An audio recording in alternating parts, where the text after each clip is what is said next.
So, sind wir fertig? Können wir anfangen? Sind wir schon live? Sind wir live? Sind wir live? Nein, wir sind nicht live, wir sind Konserve. Gott sei Dank. Außer Konserve. So, hallo. Heute ist wieder Zeit für einen Steckbrief beim Piranha Becken TV. Und wir haben hier den Amadeus. So. Und der Amadeus hat eine Berufsbezeichnung. Wie nennt er sich denn? Ja, ich bin Story Designer, Game Designer, Storywriter. Das ist so eine Mischung aus beiden. Das heißt, du hast mehrere Jobs hier. Richtig, wie eigentlich jeder hier, Ja, oder? eigentlich jeder hier. Das ist richtig. Und ja, wir beide sind ja normalerweise immer diejenigen, die hier rumkaspern und so. Ne? Und wir haben uns halt überlegt, dass wir jetzt mal öfter jemanden holen, so, ne? Ab und zu mal. Und heute ist mal der Amadeus dran. Nicht unbedingt jeder mag es, vor die Kamera gezerrt zu werden, aber Amadeus ist ja schon nicht nur Game Design und Story Design und Zeugs, sondern auch sehr oft in der Öffentlichkeit und Gamescom erprobt. genau. Das ist richtig. Ne? Und RPC und Conventions und Moskau und wo du überall warst. Ne? Polen, Amerika, die ganze Welt. Die ganze Welt gehört Weltmann, uns. Ne? Meistens mit dem Harry zusammen. Ne? Und das macht ihr auch ziemlich super, wie ich finde. Wie bist du eigentlich an den Job gekommen, Amadeus? Ja, das ist eigentlich eine witzige Geschichte, weil ich hatte damals, ich hatte einen Dozenten, den Mathis, der hier gearbeitet hat. Und ich habe Matthias Filler, davon ja, ist die Rede. genau, den Matthias Filler, den hatte ich als Dozenten.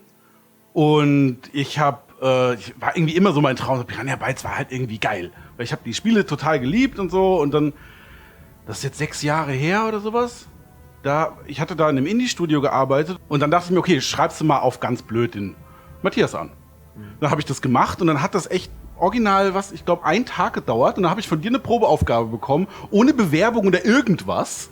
Und irgendwie 3 Tage später saß ich dann hier. Ja, du hast mit Matthias einen Leumund gehabt. Ja. Fand ich cool und der taucht was und dann brauchen wir auch nicht großartig noch drüber reden. Ne? Das ging ratzfatz und Wie das ich in der bin Branche aus so ist. allen Wolken gefallen damals. Das war schon geil. Ja. Er hatte auch ein paar Konkurrenten, aber er war schon der coolste. Der war schon ziemlich geil. Okay, warum gerade Piranha Bytes hast du gerade erwähnt schon? Ne? Ja. Er hat die Übungsaufgabe verstanden, fällt mir dazu ein. Das ist halt nicht so einfach. Ne? Man glaubt halt so Dialoge schreiben und Quests machen und Ja. so, das wäre so leicht. Ne? Das ist es nicht. Nee, ist es absolut nicht. Das ist echt eine Kunst für sich. Man denkt am Anfang, alles klar, ein paar Dialoge schreiben, das kriege ich hin. Aber es ist halt mehr als nur ein paar Dialoge schreiben. Man muss halt schon, du sagst es selber immer so richtig, 15 Parameter im Kopf behalten, die alle möglichst reinbringen, ohne sich das Gehirn zu verknoten. Das ist oft gar nicht so einfach. Um die mal aufzuzählen, so ein bisschen anzureißen. Ne? Ist er männlich, ist er weiblich? Was hat er für einen Namen? Was hat er für eine Stellung? Wie ist er im Rang? Was hat er für eine Gilde im Nacken? Das heißt also, welche Ziele verfolgt Ja, er? genau. Was hat er für Probleme? Ja? Wie ist seine aktuelle Situation? Ja? Was hat er für einen Sprachstil? Welcher Archetyp ist es? Ist er ein Paranoide? Ist er... Und da kommen halt 1000 Sachen noch dazu, auch noch das Gameplay, ist der stark, ist der schwach, welche Rüstung kriegt, bla. Also, das sind halt viele, viele Dinge, die dann mit einfließen und die den Dialog dann nachher auch ausmachen. Ja, wie weit ist denn dein Weg zur Arbeit? Wohnst du denn auch in der Stadt, in der du arbeitest? Ja, selbstverständlich. Das ist ja in dem Beruf fast schon nötig, dass man den Job hinterherzieht.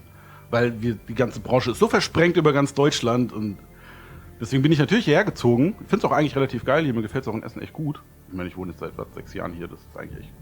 Bin zufrieden mit der Stadt. Besser als Frankfurt. Frankfurt war die Hölle. Aber gut, egal. Lassen wir das anderes Thema. War mir aber deine persönliche Situation. Ja, das war meine persönliche Ne? Situation, natürlich. Okay. Ich habe nichts per se gegen Frankfurt. Ich hatte was gegen meine Wohnung. Alles klar. Ja. Nee, mein Weg ist... wie lange fahre ich? 8 Minuten mit dem Auto. Einmal Autobahn, zack, runter, dann bin ich hier. Also das geht ratzfatz. Das ist Sehr echt schnell. angenehm. Ja, ist super. Ist total gut. Meine erste Wohnung hier war ja, da habe ich 2 Minuten zu Fuß gebraucht. Weil ich dachte mir, okay, ich kenne hier eh niemanden, also warum nicht eine Wohnung direkt um die Ecke suchen? War irgendwie die logische Entscheidung. Und jetzt halt andere Wohnung, ein bisschen weiter weg, aber das ist schon gut. Was machst du denn privat so, wenn du nicht gerade arbeitest, Amadeus? Ja, meistens zocken, ne? Ja? Zocken, Das hat der Harry Serien auch gucken, gesagt. ja, ich glaube, das kommt mit dem Beruf, ich bin nicht ganz sicher. Ja, meistens zocken, arbeiten nicht, Blödsinn. Zocken, Serien gucken. Ich gucke unglaublich viel Serien. Wie so ein Verrückter. Ich bin voll der Serien-Junkie geworden. Das stimmt. Ja. Ich habe eine Zeit lang auch tatsächlich gerne gekocht und gemalt. Das ist irgendwie komplett hinten runtergefallen jetzt durchs ganze Kochen Zocken. und Malen sind ja, liegt ja auf der Hand, ne? Ja, voll, ne? Ja? Ja. Nee, das war einfach so hobbymäßig. Ich habe halt gerne irgendwie so gut gekocht. Hat mir Spaß gemacht. Und Und jetzt gemalt. nicht Und sowas. Irgendwie nicht. Durchs Zocken. Es gibt zu viele gute Spiele, was soll ich machen? Ich habe nicht Zeit für Ja, alles. das stimmt, so. das ist wirklich wahr. Das ist echt. Da muss man ja Schritt halten irgendwie. Man muss ja mitreden können. Besonders wenn man so einen Harry da sitzen hat, der die ganze Zeit alles spielt. Ja. Das Der, finde ich so- der hat sein Pile of Shame und den muss er abarbeiten und das macht er dann auch. Ja, das ist richtig. Ja. Ich habe das aufgegeben. Da komme ich nicht hinterher. Nein. Ein Pile of Shame abarbeiten. Nee, ich habe mir auch irgendwann angewöhnt zu sagen, okay, du kaufst dir nur noch ein Spiel, wenn du es auch sofort spielst. Sonst nee, das funktioniert nicht. Sonst habe ich gammelt dann irgendwann im 30 Schrank. Spiele da liegen, die ich alle nicht spiele. Also, dem Amadeus ein Spiel zu schenken. Sollte man nochmal drüber nachdenken, Stimmt. weil es muss schon irgendwie in einem Wert bemessen sein. Okay, ich habe dafür bezahlt, jetzt spiele ich das auch. Ne? Das ist so eine Philosophie, die du... Und meistens habe ich schon Schreiben alle willst, ne? Spiele. Ja, ja. Das ist so, das kommt raus und dann muss ich es auch sofort haben, sonst irgendwie. Ich glaube, deine Steam-Library, die hat über 300 Spiele oder Ich so. glaube, Ne? 400 Ehrlich? Apples ist das, ja. Ja gut, macht man heute so. Ne? Was sind denn deine Lieblingsspiele? Meine Lieblingsspiele, also ich stehe unglaublich stark auf Open-World-Spiele, die nicht generisch wirken. So zum Beispiel Zelda für die Switch fand ich großartig. Jetzt God of War hat auch so einen Open-World-Charakter, so einen kleinen. Das ist auch absolut genial für mich. Ich mag das super gerne. Ich explore unglaublich gerne. Ich bin der totale Explorer-Spieler. Und wenn ich exploren kann und ich habe das Gefühl, immer was Neues zu entdecken, was nicht irgendwie aus der Konserve kommt und immer wieder dasselbe ist, dann ist das genau mein Spiel. Das ist ähnlich wie wir die Spiele halt auch machen. Deswegen stehe ich da auch so drauf, glaube ich. Das ist einfach genau das, was ich gerne mag. Ja, momentan ist es God of War. Vorher war es Zelda. Ja, so in die Richtung. Ne? So ein All-Time-Favorite. Naja, also meine Favorites ändern sich eigentlich ziemlich schnell. Einmal, wenn was Gutes rauskommt, ist das mein Du Lieblingsspiel. spielst gerade aktuell Kratos wahrscheinlich. Momentan, ja, ich Ja. bin Kratos, ich atme Kratos. Alles klar. Machen viele. Ja. Ja, ist schön. Und Filme, du sagst, guck Serien, aber was sind so Filme, so Lieblingsfilme? wo du Filme sagst, ist echt schwierig geworden, dadurch, dass ich so viel Serien gucke und dieses Format Film, so 90 Minuten oder 2 Stunden, die meisten gehen ja 2 Stunden oder mehr länger, das ist immer so, bei einer Serie, da haben die Leute viel Zeit, einen Charakter aufzubauen. Und dann erfährt man wirklich viel Hintergründe von dem Charakter und ich mag das sehr gerne. Und ich habe mich da so dran gewöhnt, dass wenn ich einen Film gucke, dass ich dann denke irgendwie so, oh, guck mal, Charakter, oh, guck mal, sein Höhepunkt, oh, der ist weg. Das geht so schnell, dass es irgendwie, ich bin da so ein bisschen rausgekommen. Ansonsten Lieblingsfilme, ich mag natürlich sowas wie Matrix, finde ich super geil. Herr der Ringe, ich sag mal so die Klassiker, die jeder geil findet. Mag ich halt auch. Ja. Ja. Ja, gut, das mit diesem Charakter, den man lieber ein bisschen länger was von haben möchte, das ist so ein Zeitzeichen, glaube ich. Ne? Also Ja, das irgendwie ist so schon, ja. Ne, so viele Netflix, Amazon Prime-Dinger, so, ne, Ja. die du dann konsumieren kannst und dann guckst du den Film und hast ihn schon wieder vergessen. Ne? Ja, Das ist richtig. das an der Stelle auch, gibt so viel geiles Zeug. Ja. Und die Serien, die haben ja auch eine Qualität bekommen. Das ist ja der Wahnsinn. Ja, das ist Kino. Das ist ja kaum, ja, Einfach genau, alles, es ne? ist Kinoqualität. Also. Ja, super. Musik, wie sieht's da bei dir aus? Auch Musik bin ich, also jedem, den ich meinen Musikgeschmack zeige, der sagt erstmal, oh mein Gott. Warum? Weil ich so total skurrile Sachen höre irgendwie. Also das wechselt sich total durch und deswegen habe ich mir auch irgendwann abgewöhnt, den Leuten meine Musik zu zeigen, die ich mag, weil die irgendwie keiner so richtig mag. Also ich höre viel so Chiptune-Sachen, so 8-Bit-Musik von früher. Irgendwie finde ich das geil.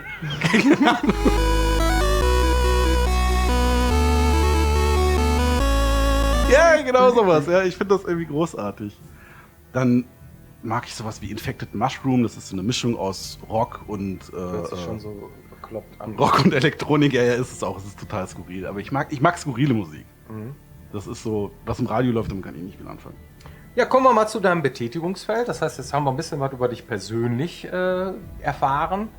Was machst du denn so im Detail? Was genau ist so dein Everyday Life, was du so machst, wenn du hier arbeitest bei uns? Also momentan Everyday Life ist mit dem Harry hier oben im Kabuff hocken, auf der Couch sitzen und uns Geschichten ausdenken.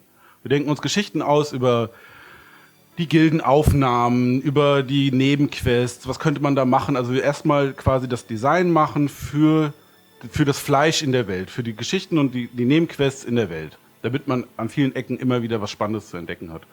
Und wenn wir damit fertig sind, das dauert halt seine Zeit, weil wir alle wissen, wir machen eine ziemlich große Spiele, ja, dann bauen wir sie halt. Also so dasselbe wie Harry halt auch. Wir skripten sie, wir schreiben die Dialoge, wir setzen die Püppchen in die Welt und solche Sachen. Ja, aber du hast ja auch noch mehr Aufgaben, ne, als das. Ja, Ja, ich mache jetzt auch, kümmere mich so ein bisschen ums Game Design auch. Ich habe mich bei Elex so ein bisschen mit ums Balancing gekümmert. Also wie gesagt, wie wir vorhin gesagt haben, man hat hier nicht nur einen Job. Man hat hier immer mehrere Jobs. Und ich mache das auch echt gerne. Also das ist ist auch einfach irgendwie eine Leidenschaft. Dieses Schreiben, dieses Design, auch das Design von Systemen und sowas, das ist einfach, mir macht das Spaß. Das ist einfach geil. Also ich möchte auch in meinem Leben eigentlich nichts anderes machen. Du hast das sogar gelernt, ne? Ja, so richtig streng genommen habe ich das sogar gelernt. Ja. Man muss dazu sagen, dass das meiste, was ich gelernt habe, erstmal wieder in die Tonne getreten werden konnte, weil es einfach nicht praxistauglich ist. Viel davon ist sehr, sehr theoretisch. Und das sind gute Ideen, da sind gute Ansätze drin. Aber das funktioniert oft nur für eine spezielle Art Spiel. So zum Beispiel, also sehr viel, was man in dem Bereich lernt, ist sehr stark gemünzt auf lineare Spiele. Und für lineare Spiele funktioniert das auch großartig. Aber für solche Spiele, wie wir sie machen, wo man alles über 5 Ecken spielen kann und jeder NPC potenziell der Erste sein kann und sowas, da funktioniert viel davon einfach nicht. Das ist einfach, das musste ich dann neu lernen auch. Also, aber das ist, ich meine, Lernen macht ja auch Spaß, sonst wird man keine neuen Videospiele spielen. Ja, irgendwie darf man bei uns in der Branche auch nicht stehen bleiben, ne? Ja, wirklich, ja. Weil, ich meine, ich zähle mich jetzt mal zum alten Eisen, bin schon alten Sack mit meine 47 Jahre und mache den Kram jetzt schon 18 Jahre und so. Da ist das schon, ja, wer rastet, der rostet, ne? Ist ganz klar. Und da musst du halt irgendwie doch schon immer am Ball bleiben und dir den aktuellen heißen Scheiß reinziehen, sonst bist Ja, du nämlich irgendwie schon, ziemlich ja. schnell raus aus dem Geschäft, ne? Weil dann weißt du nämlich, kennst du einfach diese ganzen Mechanismen nicht mehr und so, ne? Und wenn man dann so Leute hat, die dann auch noch studiert sind, ja, dann ist das schon auf jeden Fall ein guter Beitrag, den auch jüngere Leute, ne, leisten können und so. Okay, aber gibt es denn so ein Highlight in deiner Karriere, wo du sagst, irgendwie da bist du besonders stolz drauf, deine persönliche Leistung? Bei uns im Spiel jetzt oder allgemein? Kannst du auch allgemein sagen, ja. Also allgemein war für mich natürlich irgendwie so ein Highlight, das hat jetzt gar nichts direkt mit dem Spiel zu tun, aber halt mit Piranha Bytes an sich, dass du und Magic und Nordic auch, dass ihr uns da halt nach Amerika und nach Russland und sowas geschickt habt, das ist natürlich für mich einfach eine Erfahrung gewesen, das ist geil. Ich habe mir nie vorgestellt, dass ich mal in Russland, in Moskau auf dem Roten Platz stehe mit dieser komischen Kapelle da. Das ist irgendwie geil gewesen, das war so voll abgefahren. Was für eine Kapelle, um Gottes Willen. Die mit den ganzen bunten Zwiebeltürmchen Ach, oben drauf. okay, ja, okay. Ach, die Kapelle, ich habe gedacht, die Blaskapelle. Auf Nee. Kapelle. Nein, die Zwiebel. Kapelle? Ehrlich? Ist das eine Kapelle? Die Ist eine Kapelle Kirche, ist wie so eine glaub ich, kleine oder? Kirche, genau. Ich glaube, es ist eine Kirche. Ja, Okay. ich glaube, das ist sogar. Ich sag aber nicht. Ja, kannst mal sehen, wie kulturell gebildet wir alle sind. Ja, Extrem, ja. Also Zwiebeltürme, Blaskapelle. Super. Sehr schön. Gut, woran du gerade arbeitest, haben wir auch schon erörtert. Ja, es gibt ja immer so Sachen, Missgesticke, so Fehlschläge, die man so macht, so während seiner Arbeit. So. Und was war denn das Lustigste deiner Meinung nach? Oder fällt dir da irgendwas ein, wo du sagst, boah, da muss ich über mich selber lachen oder über die Arbeit jemand anders oder so? Lustigste Fehlgeschick. Also mir fallen wohl ein paar Fehlgeschicke ein, wo ich am Ende gedacht habe, oh mein Gott, was hast du da getan? Das ist aber was anderes, das ist eigentlich traurig und nicht lustig. Musstest du da trotzdem drüber lachen oder? Ja, über meine eigene Dummheit, Ja. Ja, es gab so ein paar Situationen. Also einmal zum Beispiel, da hatten ich und Harry, wir wollten unbedingt jemanden designen, der gefangen ist. Der im Gefängnis steckt. Und wir haben echt bestimmt 2 Tage lang, 16 Stunden lang an diesem scheiß Gefangenen designt. Und das hat vorne und hinten nicht funktioniert. Und die ganze Zeit haben wir umgestellt und dann hatten wir Probleme mit den Tagesabläufen der NPCs in der Stadt und sowas. Und warum, den sieht doch jeder, dass der da versucht abzuhauen. Und dann nach 2 Tagen haben wir gesagt, boah, Harry, wir scrappen die ganze Scheiße. Wir machen das neu, das funktioniert alles vorne und hinten nicht. Das waren halt einfach mal 2 Tage in die Tonne getreten. Passiert. Ja, das ist Schwund. Schwund ist immer. Ja. Ja, cool. Ja, über externe Inhalte haben wir uns unterhalten, ne, die du machst, so Moskau hast du erwähnt und so. Aber du bist ja auch bei den Sprachaufnahmen dabei. Du bist einer der Regisseure, die bei den Sprechern sitzen. Der Harry hatte auch schon ein bisschen was darüber erzählt. Und wie ist das denn für dich so? Das ist eigentlich auch echt ziemlich geil. Das ist keine einfache Arbeit, weil man muss 8 Stunden lang jemandem beim Reden zuhören und die ganze Zeit wach bleiben im Kopf. Gerade wenn man einen guten Sprecher hat, der fast alles richtig macht, neigt man dazu, so wegzudriften. Weil man eigentlich nichts zu tun hat, weil der macht alles von alleine, wenn du einen guten Sprecher hast. Aber manchmal eben nicht. Manchmal macht er eben doch, betont er Sachen falsch oder verliest sich oder sowas. Das heißt, man muss die ganze Zeit mitlesen, was der gerade spricht und ist das richtig, was er da tut. Und ist es auch vom Kontext her richtig. Das geht. Wenn man dann Sprecher hat, die nicht so erfahren sind, dann bleibt man zwar wacher, aber es dauert halt auch viel länger. Also das ist so eine... Diese Schauspieler, die kommen, das sind so geile Charaktere. Ich mag die voll gerne, alle von denen. Ja. Die sind großartig. Ja, als ich das noch gemacht habe oder mal gemacht habe, da hatten wir sogar noch so Zettelwirtschaft und so weiter. Mittlerweile rennen wir ja mit unseren Laptops da rum und haben unsere Listen, die man dann auch schön immer kommentarmäßig dann einarbeiten kann und sowas alles. Ne? Ja, Gott sei Dank. Das hatten wir noch irgendwie, das war gut, alte Zeiten. Ne? Also, ja, gut, was du auch noch machst, ne, ist auf der Bühne stehen. Ne? Bei so Conventions und Präsentationen unserer Spiele machst du. Das heißt, du hast da irgendwelche Presseleute im Raum sitzen. Auch wir natürlich, klar, Harry auch. So, ne? Wie ist das denn so? Also wie funktioniert sowas? Also das läuft meistens so, also gerade, also was wir am meisten machen, sind ja diese Präsentationen hinter verschlossenen Türen. Wo dann irgendwie, ich und Harry sitzen da, dann kommen irgendwie zwei Presseleute sind angekündigt, später sind 5 drin. Und 2 davon haben keinen Sitzplatz, das ist fast immer so. Man kann den Bildschirm nicht mehr Man kann den Bildschirm nicht mehr sehen, genau. Ich hocke irgendwie in der Ecke, okay, wir präsentieren hier, weil wir kaum noch Platz haben. Das ist, irgendwie ist das sehr geil, weil man weiß, okay, die Leute sind voll interessiert. Aber es ist halt auch jedes Mal so, okay, wie viele kommen jetzt noch? Und dann kommt irgendwie noch einer später dazu oder sowas. Also es ist schon so, man hat schon so seinen Plan, was man präsentieren will und was man reden will und sowas, hat das so ein bisschen geübt. Aber so im Laufe der Dinger, man macht ja so alle halbe Stunde immer wieder dieselbe Präsentation. Da entwickeln sich, also gerade zwischen mir und Harry, entwickeln sich so Running Gags. Dass wir irgendwie immer wieder die gleichen Gags bringen. Also in den ersten 2, 3 Malen tun die sich etablieren. Und dann merken wir, die Leute lachen. Und dann bringen wir sie aber immer wieder. Und jedes Mal denken die Leute, wir sind voll spontan.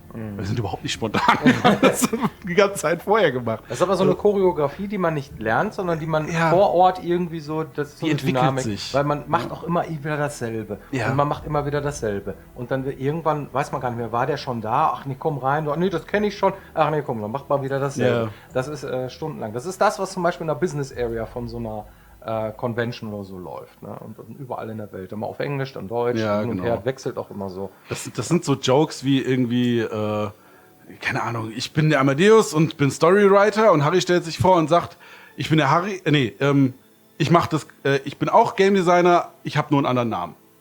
Das sind dann so Witze, die sich einfach so mit der Zeit irgendwie kommen. Ich habe dir jetzt Scheiß erzählt.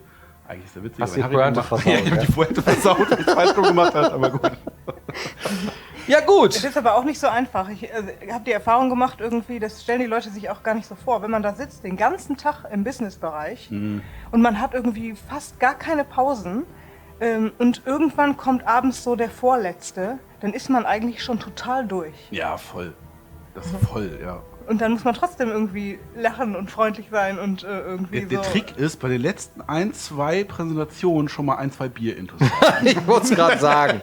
Irgendwann kommt so kurz vor Schluss noch einer mit so einem Bier, so damit dann noch die letzte Rest aufbäumen der Titanic und dann ist man reif für die Insel. Aber es funktioniert. Ja, klar. Ja, Amadeus, vielen, vielen Dank. Da bleibt nur noch eine Frage. Hast du denn überhaupt noch Bock, weiter hier zu arbeiten und wird man dich noch öfter irgendwie... Klingt das irgendwie anders, was Nein. ich gesagt habe? Nee, auf jeden Fall, voll. Ja. Also mir macht das richtig Spaß, auch was wir jetzt uns gerade alles ausdenken und sowas. Ich freue mich schon drauf, das zu sehen im Spiel. Sehr gut.